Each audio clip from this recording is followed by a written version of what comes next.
बिस्मिल्लाहिर्रहमानिर्रहीम। मैं हूं जनाब मोहम्मद हनीफ खान। तो तुसा देते पे हो मेरा यूट्यूब चैनल हनीफ थार्स। इस वक्त मैं बाहर निकला हाँ जी, तो मैंने अपना नन्ना सबसक्राइबर मिल गए।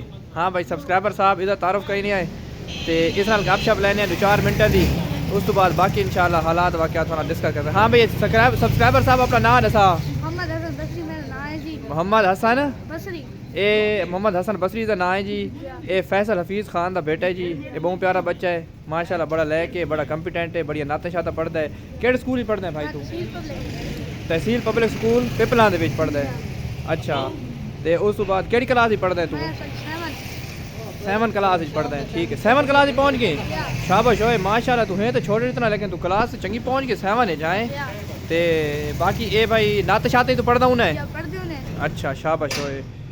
हाँ भाई क्या दा पिया तू हुन? अच्छा